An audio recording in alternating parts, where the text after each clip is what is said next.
ಜಗತ್ತಿನ ಅಭಿವೃದ್ಧಿಯಲ್ಲಿ ಮಹಿಳೆ ಪುರುಷನಷ್ಟೇ ಸರಿಸಮಾನಳು ಎಂದು ಆಳ್ವಾಸ್ ಶಿಕ್ಷಣ ಪ್ರತಿಷ್ಠಾನದ ಅಧ್ಯಕ್ಷ ಡಾಕ್ಟರ್ ಎ ಮೋಹನ್ ಆಳ್ವಾ ಹೇಳಿದರು. ವಿದ್ಯಾಗಿರಿಯ ವಿಎಸ್ ಆಚಾರ್ಯ ಸಭಾಂಗಣದಲ್ಲಿ ಆಳ್ವಾಸ್ ಕಾಲೇಜಿನ ವಿಮೆನ್ ಡೆವಲಪ್ಮೆಂಟ್ ಸೇಲ್ ವತಿಯಿಂದ ನಡೆದ ಮಹಿಳಾ ದಿನಾಚರಣೆ ಕಾರ್ಯಕ್ರಮದಲ್ಲಿ ಅಧ್ಯಕ್ಷತೆ ವಹಿಸಿ ಮಾತನಾಡಿದರು.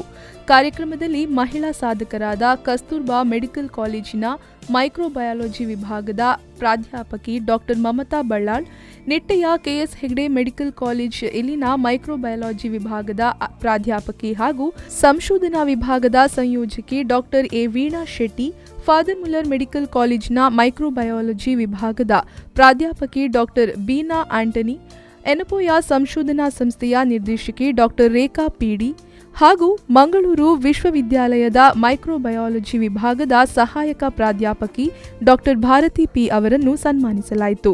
ಸನ್ಮಾನ ಸ್ವೀಕರಿಸಿ ಡಾಕ್ಟರ್ ಮಮತಾ ಬಳ್ಳಾಳ್ ಅವರು ಆಶೀರ್ವಚನ ನೀಡಿದರು.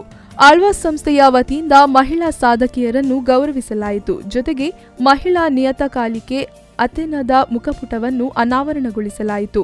ಕಾರ್ಯಕ್ರಮದಲ್ಲಿ ಕಾಲೇಜಿನ ಪ್ರಾಂಶುಪಾಲ ಡಾಕ್ಟರ್ ಕುರಿಯನ್, ಆಳ್ವಾಸ್ ಇಂಜಿನಿಯರಿಂಗ್ ಮತ್ತು ಟೆಕ್ನಾಲಜಿ ಸಂಸ್ಥೆಯ ಸಂಶೋಧನಾ ಸಂಯೋಜಕ ಡಾಕ್ಟರ್ ರಿಚರ್ಡ್ ಪಿಂಟೋ ಹಾಗೂ ಆಳ್ವಾಸ್ ಹೋಮಿಯೋಪತಿ ಕಾಲೇಜಿನ ಪ್ರಾಂಶುಪಾಲ ಡಾಕ್ಟರ್ ರೋಷನ್ ಪಿಂಟೋ, ಆಳ್ವಾಸ್ ನಿರಾಮಯದ ವೈದ್ಯಕೀಯ ಅಧೀಕ್ಷಕಿ ಡಾಕ್ಟರ್ ಸುರೇಖಾ ಪೈ ಉಪಸ್ಥಿತರಿದ್ದರು. ಪ್ರೇಮಶ್ರೀ ವಿ4 ನ್ಯೂಸ್ ಮೂಡುಬಿದ್ರೆ.